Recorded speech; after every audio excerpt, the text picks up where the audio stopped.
گویا کہ رب اور اسلام کے درمیان ایک واسطہ ہے ہم غیر مسلموں کو بتانے کے لیے کہ دیکھو یہ اسلام ہے۔ اب واسطہ ہی خراب ہو گیا اور آپ کو دیکھ کر وہ اسلام سے دور بھاگا تو آپ بھی پکڑے جائیں۔ تم شہداء ہو، تمہیں دیکھ کر اسلام کو پہچاننا چاہیے ایک انسان جو غیر مسلم ہے، اور تمہاری زندگی ایسے ہو جائے کہ تم کو دیکھ کر اسلام سے نفرت کرنے لگے تو اللہ کے ہاں پکڑ ہو جائے گی۔ پھر پچھلے قبلے پر بیت المقدس پر جو آپ تھے وہ بھی دراصل ہم نے ہی آپ کے لیے حکم دیا تھا، یہ جاننے کے لیے کہ رسول کی اتباع کون کرتا ہے، کون ایڑیوں کے بل پھر جاتا ہے۔ یہ اللہ دراصل کیا ہے، ٹیسٹ رکھنے کے لیے 17-18 مہینے یہ حکم دیا تھا کہ آپ بیت المقدس کی طرف کریں۔ پھر اس کے بعد حکم آیا اب بیت اللہ کی طرف کر دیں۔ اب جن کے دل میں اللہ کے رسول صلی اللہ علیہ وسلم پر پورا ایمان تھا انہوں نے کہا کہ ہم کو قبلہ نہیں دیکھنا ہے، ہم کو سمت نہیں دیکھنا ہے، لفظ رسول کا قول، رسول کی وحی دیکھنا ہے۔ رسول نے کہا یہاں پھر جاؤ، پھر گئے۔ رسول نے کہا کہ نہیں ادھر پھر جاؤ، پھر گئے۔ مسئلہ ختم۔ اصل چیز قبلہ نہیں ہے، اصل چیز اتباع ہے۔ اب پورے قرآن میں کہیں نہیں ہے کہ اے اللہ کے رسول آپ بیت المقدس کو قبلہ بناؤ۔ قرآن کہتا ہے ہم نے یہ وحی کی تھی آپ پر۔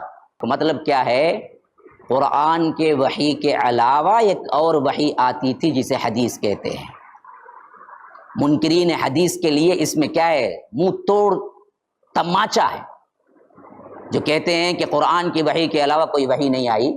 قرآن سے ہی دلیل ہے کہ اللہ کے رسول پر ایک قرآن کی وحی آتی تھی، ایک قرآن کے علاوہ کی وحی آتی تھی۔ جو قرآن کے علاوہ کی وحی آتی تھی وہ حدیث ہے۔ اللہ کے رسول صلی اللہ علیہ وسلم لوگوں کی میجارٹی کو دیکھ کر توحید اور شریعت کو بدل دیں گے؟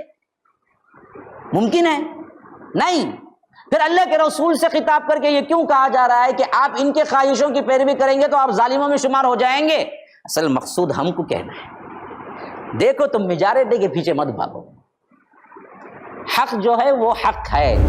اب یہ مسجد حرام کی طرف جب رخ آپ مکمل کر لیں گے تو یہ دلیل بن جائے گی، بہت بڑی حجت بن جائے گی ان بدبختوں کے لیے بھی جو دراصل اندر سے نہیں مان رہے تھے کہ یہ رسول دراصل وحی الہی کے مطابق قبلہ تبدیل کیا، حالانکہ یہ ان کی کتابوں میں پہلے سے لکھا ہوا تھا کہ یہ رسول جو آخری آئے گا وہ دراصل قبلہ تبدیل کرے گا، اور اس کی امت جو ہوگی نا جی وہ بھی اس کا قبلہ بھی کعبۃ اللہ ہوگا۔